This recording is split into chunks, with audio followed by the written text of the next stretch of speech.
questions. My next design question is I was reading this interview that Hmm. my wonderful coworker Alex did with Hmm. your creative lead, which is right here. Um, uh, Our creative director? Raphael, that's it. Yeah, Raf Colantonio. Yep. Raf, yeah, he was doing an interview with Raf, and Raf talked about how like the stuff like getting the powers and being able to shapeshift sort of came out of this like spiraling, messy discussion and development process.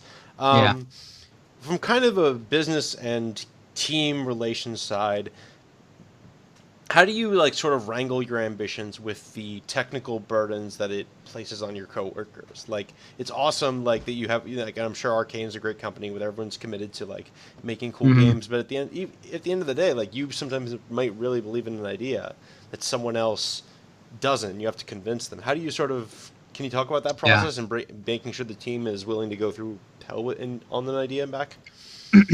Yeah. I mean, it's a very organic process, and there's Mm-hmm. no like one rule to describe it all. But we have Raf's the creative director. We have the leads group, and so it's not a democracy in the sense that like everybody on the team gets a vote, and we do the thing that the most people voted on. On the other hand, uh, it's still an open discussion, and a lot of the best ideas in the game came from not from me and Raf, but from other people on the team that did a prototype or pitched something. And then we have people like our lead tech engineers like Stephen Hurd, and our lead producer Susan Kath, who are here to tell us when we're being just super crazy. Mm-hmm. like, like that's a cool idea if we had X more money or X more time, but we don't. We have this, and again, that just goes back to I think good designers understand how to solve problems within the constraints that they have. So since our audience here is more game developer design oriented or interested, like I'll give this example. One of the creatures in the game that turned out to be one of my favorite creatures was the result of having to deal with some constraints, right? So like the poltergeist is this creature that is invisible and it lifts objects and chucks them at you.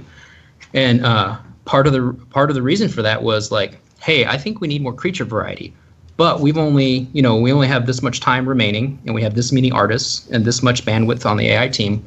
What could we come up with that is light, that doesn't use all of our resources so heavily as inventing a brand new monster from scratch? And we're like, what if the creature was invisible? That is awesome. I what if instead of attacking you, it picked up physics objects telekinetically and tried to smash you with them, right? Uh, Yes, and I love I that. bet the art as it team really turns loved out, that. yeah, as it turns out, we still had to model the creature and do some work, but it was way less burdensome than some of the other creatures. And as it turns out, in my opinion, it's one of the coolest creatures in the game. It's super creepy, and it's just a way different kind of encounter than some of the creatures that are getting in your face. Were there any? Was